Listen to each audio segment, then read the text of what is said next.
आज हम लोग हिस्ट्री में लेसन 10 को पढ़ने वाले हैं। कल आपका ये लेसन ख़त्म हो जाएगा, तो इसको ध्यान से समझिएगा। देखिए, लेसन का नाम है नए साम्राज्य तथा राज्य। इसमें से सबसे पहले आपको पढ़ना है चंद्रगुप्त मौर्य, समुद्रगुप्त के बारे में। तो आप समुद्रगुप्त लिख करके डैश दीजिए। अशोक का जो अभिलेख मिला था वो आपको पता है ना, सारा नाम याद होगा आपको।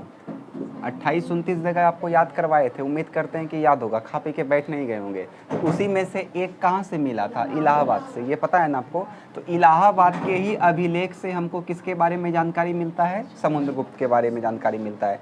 इसके साथ साथ एक इसके दरबार में कवि था, उसका नाम था हरिसेन। हरिसेन का प्रशस्ति जिसका मतलब होता है प्रशंसा। हरिसेन ने एक प्रशस्ति का रचना किया था जिसका मतलब क्या होता है? प्रशंसा। तो इससे भी हमको चंद्रगुप्त मौर्य के बारे में जानकारी मिलता है। क्या ये लिखा था अपने प्रशस्ति में कि चंद्रगुप्त जो है, समुद्रगुप्त जो है वो एक योद्धा है, वो सारे युद्धों को क्या कर लेता है? जीत लेता है, वो काफ़ी महान शासक है। समझ में आया? कैसे बोलना है इसको ध्यान से समझिए। सबसे पहले आप लिखिएगा, समुद्रगुप्त के विषय में अशोक का इलाहाबाद में मिले अभिलेख से जानकारी मिलता है। क्वेश्चन आ सकता है कि अशोक के किस अभिलेख, कहाँ से मिला हुआ अभिलेख से समुद्रगुप्त के बारे में जानकारी मिलता है? तो इलाहाबाद। तो सिंपल हम लोगों को लिखना है, अशोक के इलाहाबाद से प्राप्त अभिलेख से समुद्रगुप्त के विषय में जानकारी मिलता है। समुद्रगुप्त के दरबार में हरिसेन नाम का एक कवि रहता था, जिन्होंने समुद्रगुप्त के लिए क्या चीज़ का रचना किया था? प्रशस्ति का रचना किया था। ये प्रशस्ति क्या होता है? तो प्रशंसा करना, मतलब उस जो ग्रंथ होगा उसमें राजा का केवल और केवल क्या किया रहेगा? प्रशंसा किया रहेगा। क्या प्रशंसा किया था हरिसेन ने?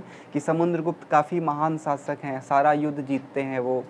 बस आया समझ में?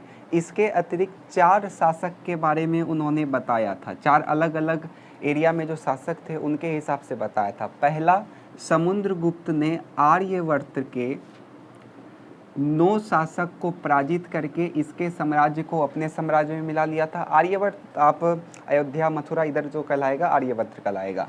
दूसरा, दक्षिणापंथ आप समझ रहे होंगे, या फिर दक्षिण भारत ही हम लिख देते हैं।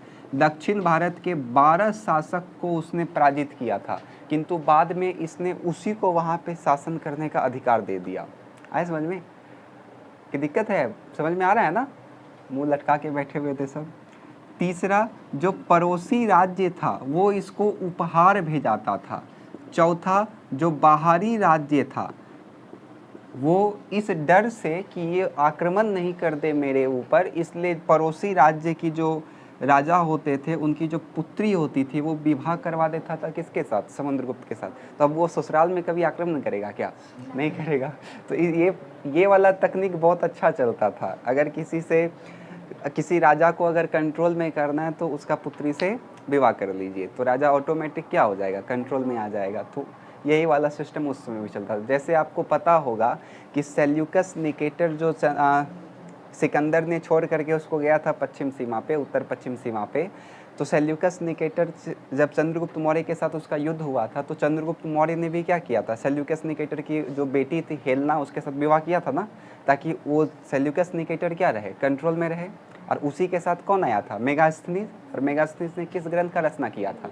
इंडिका का। तो ये कॉमन सब जानकारी आपको याद रखना है बस। और समुद्रगुप्त ने महाराजाधिराज का उपाधि ग्रहण किया था। महाराजाधिराज का उपाधि ग्रहण किया था। बस समुद्रगुप्त के बारे में फिलहाल आपको इतना ही पढ़ना है। अब कैसे बोलना है इसको ध्यान से समझिए। सबसे पहले आप इसमें लिखिएगा, समुद्रगुप्त के विषय में जानकारी अशोक के इलाहाबाद अभिलेख से पता चलता है। इसके साथ साथ उनके दरबार में हरिसेन थे, जिनकी प्रशस्ति से हमें समुद्रगुप्त के बारे में जानकारी मिलती है। वे कहते हैं कि समुद्रगुप्त एक योद्धा था और वो सभी युद्धों को क्या कर लेता था? जीत लेता था। इसके साथ साथ हरिसेन ने 4 प्रकार के राजा के साथ उनके संबंध को बताया है। पहला, आर्यवर्त के 9 शासक को उसने क्या कर दिया? हरा दिया और उसके राज्य को अपने राज्य में मिला लिया।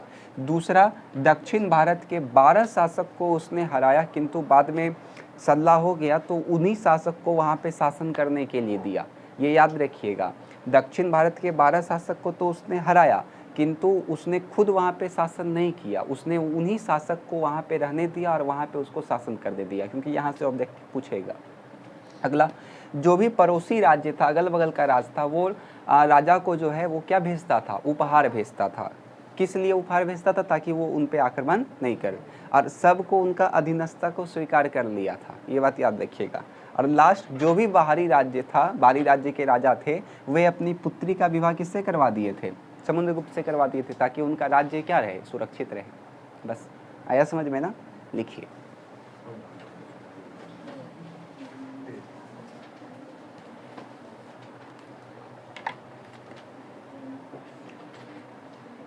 अशोक के इलाहाबाद अभिलेख, अशोक के इलाहाबाद से मिले, हाँ समुद्रगुप्त लिख करके डैश दीजिए और उसमें लिखिए, अशोक के इलाहाबाद से मिले शिलालेख, अशोक के इलाहाबाद से मिले शिलालेख से, शिलालेख से, हाँ शिलालेख से समुद्रगुप्त के बारे में जानकारी मिलती है।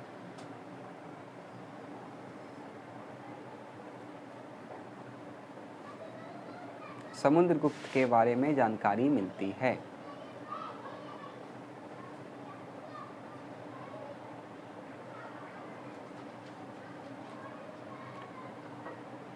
इसके अतिरिक्त उनके दरबार में हरिसेन थे, जिनकी प्रशस्ति से, इनके अतिरिक्त उनके दरबार में हरिसेन थे, जिनकी प्रशस्ति से इसके अतिरिक्त उनके दरबार में हरिसेन थे, जिनके प्रशस्ति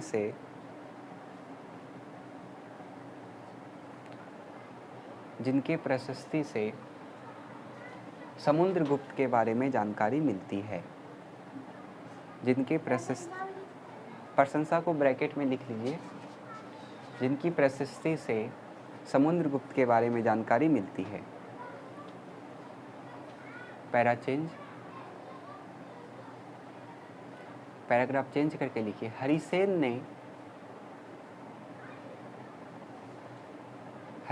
ने अपने प्रशस्ति में निम्न बातों को भी लिखा है। अपने प्रशस्ति में निम्न बातों को भी लिखा है। हरिसेन अपनी प्रशस्ति में निम्न बातों को भी लिखा है। पहला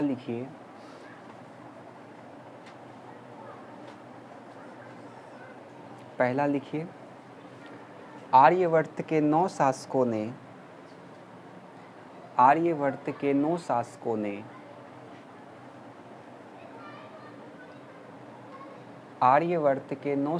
ने समुद्रगुप्त, ऐसे लिखिए, आर्यवर्त के 9 शासकों को समुद्रगुप्त ने पराजित किया था। आर्यवर्त के 9 शासकों को समुद्रगुप्त ने पराजित किया था और उनके साम्राज्य पे विजय प्राप्त किया था।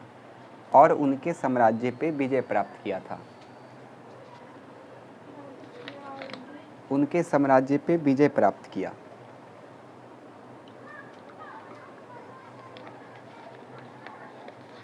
दूसरा लिखिए,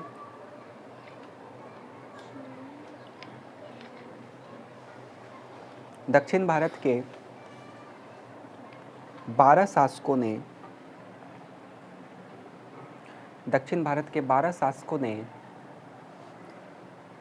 समुद्रगुप्त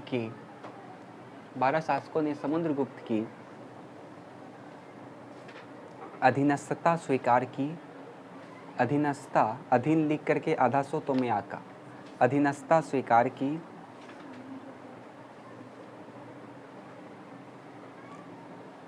किंतु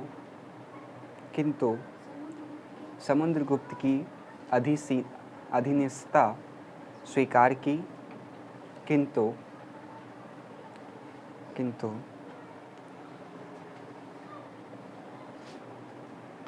समुद्रगुप्त ने उन्हीं शासकों को वहाँ शासन करने दिया, किंतु समुद्रगुप्त ने उन्हीं शासकों को वहाँ शासन करने दिया।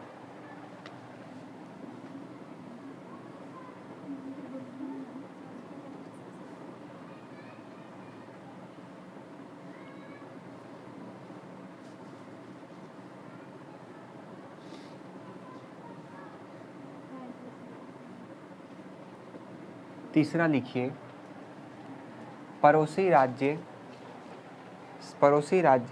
समुद्रगुप्त को उपहार भेजते थे। पड़ोसी राज्य समुद्रगुप्त को उपहार भेजते थे।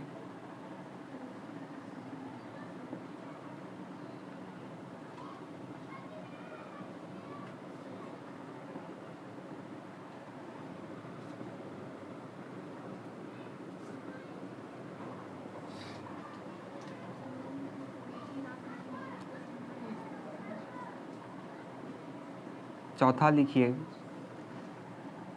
बाहरी राज्य के कई शासकों ने अपनी पुत्री का विवाह समुद्रगुप्त से करवाया था। बाहरी राज्य के कई शासकों ने अपनी पुत्री का विवाह समुद्रगुप्त से करवाया था।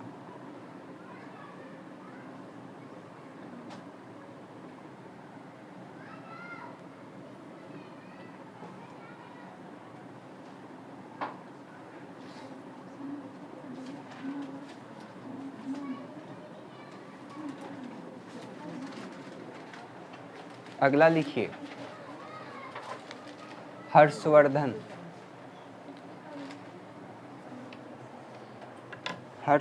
लिख करके डैश दीजिए।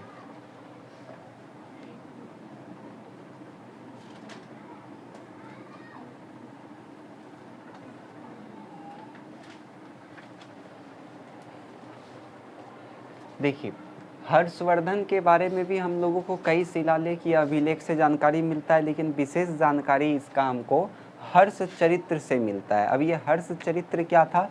तो हर्ष चरित्र में हर्षवर्धन का जीवनी लिखा गया था। जीवनी समझते हैं ना, बायोग्राफी इसका लिखा गया था। और इनके राइटर कौन थे? तो वान भट्ट। ठीक है। एक और था आपको पीछे, बुद्ध चरित्र का रचना किसने किया था? अश्वघोष ने किया था। ये राइटर्स का नाम आपको याद रखना है। और हर्ष चरित्र का रचना किसने किया था? वान भट्ट ने। हर्ष चरित्र में जानकारी किसका मिलता है? तो हर्षवर्धन के बारे में हमको पता चलता है। ठीक है। और एक विशेष बात याद रखिएगा कि इसी के समय में हुएन सांग जो है वो भारत आया था। ठीक, बस इतना ही आपको जानना है हर्षवर्धन में। क्या बोले हम हर्षवर्धन में? तो हर्षवर्धन शासक के बारे में जानकारी हमें कई अभिलेखों से मिलती हैं। इनके दरबार में वान भट्ट नाम के कवि थे जो हर्ष चरित्र नामक जीवनी का रचना किया था। इसी के समय में हुएन सांग भी भारत आया था। ठीक है। अगला है आपका पल्लव, चालुक्य तथा पुलकेशिन द्वितीय शासक। तो इसको ध्यान से समझिएगा। पल्लव शासक जो है वो पल्लव, चालुक्य, पुलकेशिन द्वितीय, ये सब दक्षिण भारत का शासक है। और एक बात आप ध्यान से आपको ध्यान में रखना है कि आप अभी जितना शासक के बारे में पढ़ रहे हैं, बस आप थोड़ा थोड़ा जानकारी ले रहे हैं सभी शासक के बारे में। समुद्रगुप्त के बारे में आपने पढ़ा, थोड़ा सा जानकारी लिया आपने। अशोक, थोड़ा सा जानकारी लिया। जैसे जैसे स्टैंडर्ड बढ़ेगा वैसे वैसे क्या होगा, आपका जानकारी का लेवल धीरे धीरे बढ़ता जाएगा। बात समझ में आ रहा है ना? अभी आपका कल 6 क्लास ख़त्म हो जाएगा, कल 6 क्लास का हिस्ट्री ख़त्म हो जाएगा, फिर 6 क्लास का ही अगर ज्योग्राफी होगा, ज्योग्राफी तो है नहीं इसमें, पॉलिटिकल होगा तो पॉलिटिकल चलेगा आपका। बात समझे? 6 क्लास का ही चलेगा। जब 6 क्लास का पूरा लेसन ख़त्म हो जाएगा तब आपका 7 स्टार्ट होगा। 6, 7, 8, इसमें जितना लेसन है सब एक एक दिन का लेसन है, एक दिन में ख़त्म।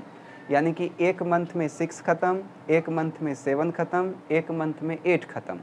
और वर्ल्ड हिस्ट्री भी पढ़ा देंगे तो एक मंथ तो नहीं लगेगा, लेकिन 2 मंथ लग जाएगा 9th ख़त्म करने में और 2 मंथ लग जाएगा 10th ख़त्म करने में। 6 से लेकर के 10th अगर हो गया जिसका, उसके बाद 11, 12th का जो आर्ट्स है NCERT पे जो आप पढ़ते हैं क्लास में वो अलग हो गया। अगर NCERT पढ़ना है तो उसका बात अलग होता है, तो उसको हम क्या करेंगे, डिटेल से पढ़ाएंगे। 11, 12th का आर्ट्स NCERT जो रहेगा उसको डिटेल से पढ़ाएंगे। ठीक है। वो उसी को समझ में आएगा जो 6 से लेकर के 10 तक किया होगा। या तो उस समय हम पूछेंगे बताइए समुद्रगुप्त के बारे में आप क्या जानते हैं, उसमें आपको नया नया नहीं लगेगा। अच्छा, कोई भी चीज़ हमको समझ में नहीं आता है उसके पीछे का सबसे मेन रीज़न क्या होता है, हम उसको देखे नहीं होते हैं, ये ना रीज़न होता है, हम उसको कहीं पे पढ़े नहीं होते हैं। कहीं पे भी हम अगर ABCD कुछ लिख देते हैं तो आपको समझ में आ जाता होगा कि ये A B आप जोड़ मरोड़ के बना लेते हैं ना, क्योंकि आपने ABCD को बचपन में देखा है। उसी प्रकार से इसको अब आप लोग धीरे धीरे देख लिए हैं। हर्षवर्धन को जान गए आप लोग, पल्लव को जान गए, चालुक्य वंश को जान गए, अशोक को जान गए, चंद्रगुप्त मौर्य को जान गए, चाणक्य कौन था उसको आप जान गए। तो ये सबका जीवनी आपके कॉपी में लिखा होगा। अब इसी के बारे में जब हम लोग डिटेल से पढ़ेंगे अगले स्टैंडर्ड में, तब आपको वहाँ पे काफ़ी ज़्यादा सहूलियत मिलेगा। बात समझे? और अभी से अगर प्रैक्टिस आपका रहा तब तो फिर लास्ट में आपको कोई दिक्कत नहीं होगा। ज़रा सा कुछ आप पढ़िएगा आपको तुरंत याद हो जाएगा, जैसे हमको हो जाता है। आप कितनों एक को बड़का पेज ला करके हमको दे दीजिए, मुश्किल से 10 मिनट एक बार केवल हमको पढ़ना है, याद हो जाएगा। अगर आप चाहते हैं कि आपको भी उसी प्रकार से याद हो तो आपको एक एक काम करना पड़ेगा। घर जाइए और जितना लिखाते हैं ना उसको एक एक करके आप पढ़िए। स्टार्टिंग में तो मेहनत लगेगा ही, नहीं तो फिर क्या दिक्कत है, रटिएगा। और कंपटीशन में कुछ भी रटा नहीं जाता, ये बात याद रखिएगा। कितना रटिएगा, सब चीज़ इसमें पढ़ना पड़ता है। Science, social science, math, reasoning, current affairs, कितना आप मन में रखिएगा। इधर का याद रखिएगा, उधर का भूल जाइएगा। इसलिए इसमें रटना तो कोई चांस ही नहीं बनता कि रट उठ के आप पास कर जाइएगा। सबसे अच्छा तरीका है आप लोगों का कि आप लोगों को रीडिंग देना है। और लड़की लोग को सबसे अच्छा फ़ायदा क्या है हम बताते हैं। यदि BPSC का आप PT केवल पास कर लीजिएगा, केवल PT, ओनली PT ऑब्जेक्टिव वाला जो आता है, आपको खटाक से 50,000 मिल जाएगा।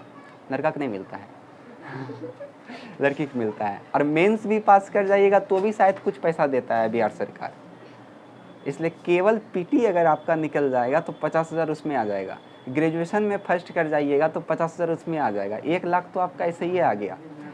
इंटर में तो आपका फर्स्ट रखा हुआ है तो 25,000 इसमें, 1,25,000 आपको इसी तरफ फालतू आ रहा है। और मैट्रिक में तो मिलवे किया होगा 10,000 सबको, तो कितना हो गया 1,35,000। 35,000 आप अपना सहूलियत के लिए हटा दीजिए इधर उधर, फिर भी 1 लाख आपके पास बच रहा है।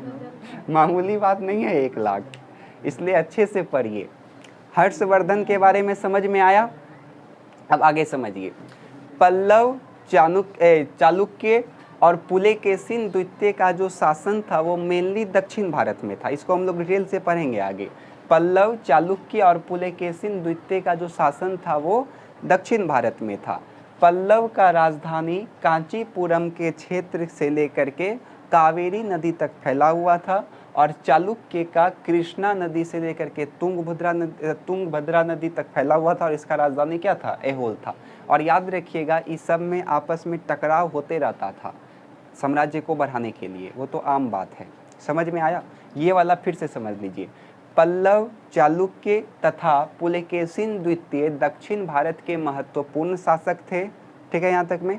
पल्लव का राजधानी कांचीपुरम के आसपास के क्षेत्र से लेकर के कावेरी नदी तक फैला हुआ था, और चालुक्य शासक का साम्राज्य कृष्णा नदी से तुंगभद्रा नदी तक फैला हुआ था, और इनका राजधानी ऐहोल था। और दोनों में साम्राज्य को बढ़ाने के लिए लड़ाई झगड़ा होते रहता था। आया समझ में? लिखिए। हर्षवर्धन के बारे में जानकारी कई अभिलेखों से मिलती है। हर्षवर्धन के बारे में जानकारी कई अभिलेखों से मिलती है।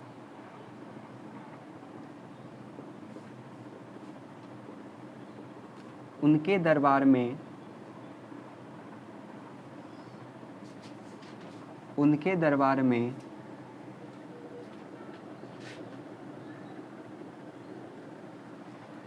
वानभट्ट नाम के कवि थे। वानभट्ट नाम के कवि थे जिन्होंने हर्षवर्धन की जीवनी हर्ष चरित्र का रचना किया था। उनके दरबार में वानभट्ट नाम के कवि थे जिन्होंने हर्षवर्धन की जीवनी जिनके दरबार में हर्षवर्धन की जीवनी हर्ष चरित्र इन्वर्टेड कॉमा में हर्ष चरित्र का रचना किया था।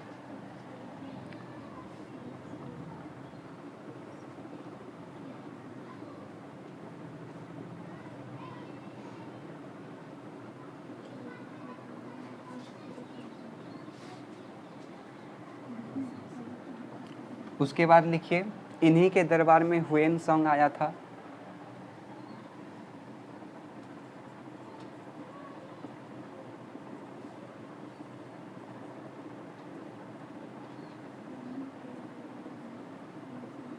इन्हीं के दरबार में हुएन सॉन्ग आया था।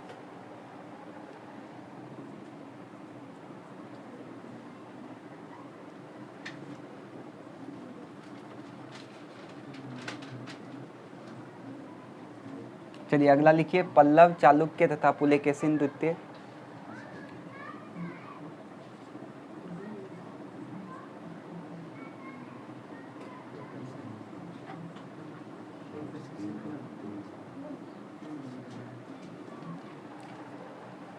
लिखिए पल्लव चालुक्य तथा पुलकेशिन द्वितीय दक्षिण भारत के प्रमुख शासक थे, दक्षिण भारत के महत्वपूर्ण शासक थे। पल्लव चालुक्य तथा पुलकेशिन द्वितीय दक्षिण भारत के हाँ पल्लव चालुक्य तथा पुलकेशिन द्वितीय दक्षिण भारत के महत्वपूर्ण शासक थे। पल्लव की राजधानी कांचीपुरम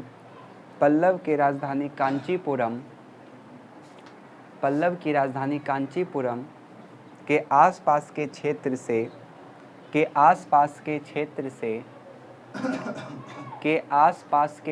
से कावेरी नदी तक फैला हुआ था।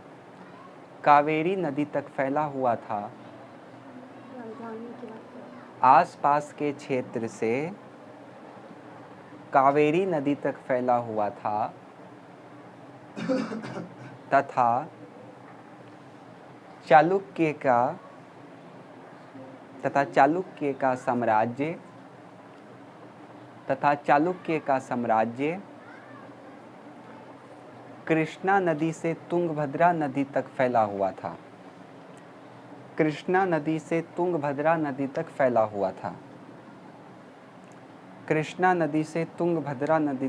हुआ था। इसका राजधानी एहोल था।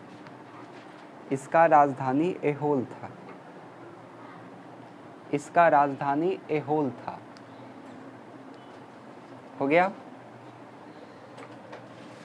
दोनों में साम्राज्य विस्तार के लिए युद्ध होते रहता था।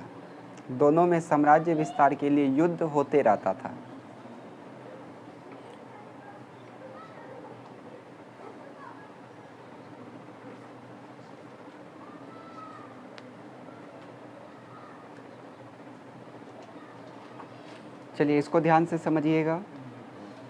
प्रशासन किस प्रकार से था? देखिए जो उस समय प्रशासन चलता था वो आम लोगों की सहायता से ही चलता था। कुछ अनेक प्रकार के पद थे। पहला पद हम कह सकते हैं कि कुछ पद अनुवांशिक होता था। अनुवांशिक मतलब होता है कि उसका पिताजी जिस पद पे है ऑटोमेटिक उसका बेटा भी उसी पद पे रहेगा। जैसे हरिसेन का जो पिता थे वो महादंडानायक थे, मतलब कि अभी का जज समझते हैं ना आप लोग, सुप्रीम कोर्ट का जज, सर्वोच्च न्यायालय का जज, मुख्य न्यायाधीश, तो उसी को उस समय कहा जाता था महादंडानायक। तो ये हरिसेन के पिता थे, लेकिन जब उनका देहांत हो गया तो कौन बन गया? हरिसेन। यानी कि अनुवांशिक था ये, पिता के बाद पुत्र, पुत्र के बाद उसका पुत्र, फिर उसका पुत्र, इसी प्रकार से चलता रहता था, अनुवांशिक था ये। दूसरा, एक व्यक्ति को अनेक पद भी दिया जा सकता था। जैसे खुद हरिसेन, एक तो वो कवि भी था, राजकवि था, और दूसरा वो मंत्री भी था, कई विभाग का वो मंत्री भी था। तो एक व्यक्ति को कई सारा पद भी दिया जाता था। तीसरा, स्थानीय प्रशासन में स्थानीय लोग का ही बोलबाला था। जैसे मुख्य बैंकर, अब याद करिए बैंकर किसको कहा जाता था, आपको हम बताए थे। शिल्पकार लोग पैसे रखते थे ना, उसमें उसी को श्रेणी कहा जाता था, बैंक के तरह कार्य करता था वो। तो मुख्य बैंकर को क्या कहा जाता था? उसमें मुख्य श्रेष्ठी, व्यापारी को सार्थवाय, शिल्पकार को कुलिक, लिपिक को कायस्थ। बस चैप्टर आपका खत्म हो गया। ये 10 लेसन खत्म हो गया। बस एक स्टार दे करके आपको लिख लेना है। चैप्टर खत्म होने के बाद सबके मुंह पे मुस्कान आ जाता है। एक स्टार दे करके आपको लिख लेना है कि अभिज्ञान संकुंतलम का रचना कालिदास ने किया था। इसको याद रख लीजिएगा। पहले इसको लिख लीजिए, उसका लिखा देंगे। प्रशासन में लिखिए। प्रशासन को चलाने के लिए प्रशासन को चलाने के लिए कई तरीके अपनाए जाते थे।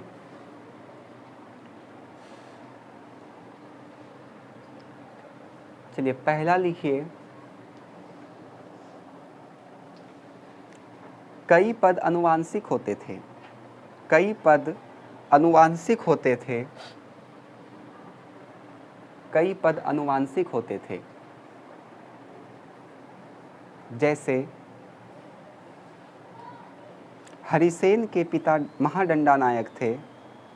हरिसेन के पिता महादंडानायक थे।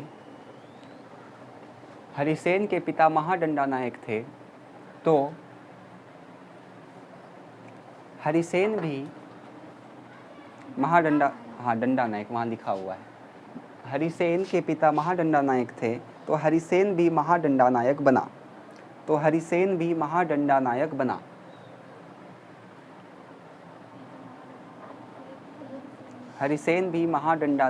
बना। अगला लिखिए, एक व्यक्ति को कई पद दिए जा सकते थे। एक व्यक्ति को कई पद दिए जा सकते थे। एक व्यक्ति को कई पद दिए जा सकते थे। उसके बाद लिखिए तीसरा, स्थानीय प्रशासन में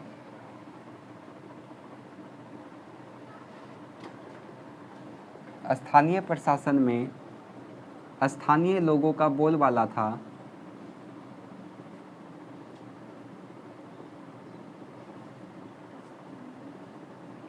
स्थानीय प्रशासन में स्थानीय लोगों का बोलबाला था। इसको लिख लीजिए और उसके बाद इसको लिख लीजिए। ये लेसन आपका समाप्त हो गया।